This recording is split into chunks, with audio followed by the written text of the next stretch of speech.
All right, so we heard from James Hagens a little bit about what that reaction was, but he also spoke to the media about the whole event, the whole draft, getting picked by the Bruins. We played you half of that earlier in the show. Let's listen to the second half of Hagens talking about yesterday. Hey, James, congratulations. Were you surprised to not go in the top 5, or how did you kind of handle that? Was there any disappointment involved? I wanted to be at a spot that I wanted to be the most, and I wanted to be at a good spot. I'm so lucky that I ended up being a Boston Bruin. It's the best spot in the world. It's a dream come true for me, and I know for my whole entire family. So I'm just so excited right now. I'm really excited to be able to say that I'm a Boston Bruin, and I take a lot of pride in that. James, with the way you fell a little bit in the draft, do you think your season at BC was underappreciated? And is there all a chip on your shoulder to prove people wrong? Yeah, I think next year you'll be able to hopefully see. I thought this year was really good.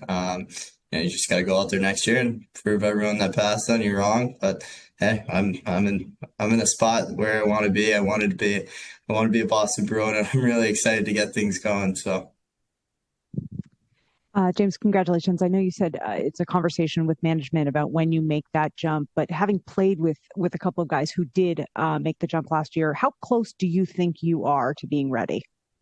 Yeah, I'm weighing around 190 now. So physically, I've been able to put on weight. Physically been able to get in the gym and get ready. I want to play in the NHL as soon as possible.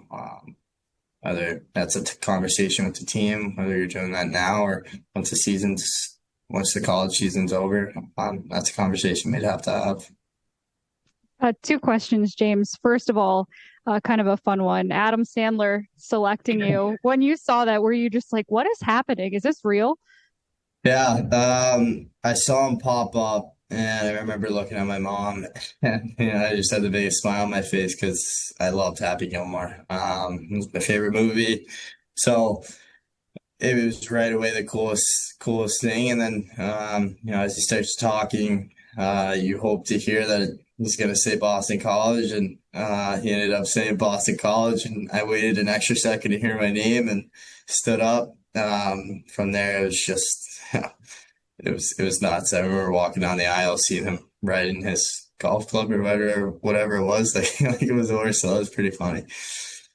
My other question is about your time at BC. When you've been there, you obviously have had a few other guys on your team that have been drafted really high in the first round. Were there any of those guys that you learned from? And what did you take away from that, as well as have any of those guys texted you to tell you congrats? Yeah, I haven't been really able to look at my phone right now. So, but I talked to Gabe, I talked to Ryan, I talked to Fowler, I talked to all those guys that were high picks almost every day. So they're a big step of this year. Just being by my side through it all, being able to talk to those guys, being able to see how they act, how they go about their day, how they act as pros. So, congratulations, James. You've had some excellent teammates at BC and an excellent team. Probably haven't achieved all you thought you could. Do you feel like there's unfinished business there? And what have you learned so far that you hope to take into the coming season with the Eagles to try to get over the top? Win a national championship in a beam pot. All right, another very enthusiastic draft pick. Selected by the Boston Bruins and going to play for the BC Eagles. Guys, for fans just joining us, let's do a little recap on what we're getting out of James Hagens. Brick. Well, he's an offensive dynamic player. He's been the best player in his peer group, as Donnie Sweeney's like to call it. He had a terrific year, I thought, at BC for a freshman. People thought the production might have been higher with the players that he was playing with. First power play, quality team, one of the best teams in the country. Why didn't he have 50 points? But I think as a true 18-year-old, as a freshman playing in Hockey East, I thought he had a terrific year. Reeser? No, I would agree with that. I think his season and how it was evaluated, I guess he was being compared to a Macklin Celebrini on some level, but I thought he had a really good season. He scored some big goals. Like in the in the regionals in New Hampshire. He scored the game-winning goal in the first game. He scored big goals for this team. He's dynamic, and he has offensive flair. He's a centerman.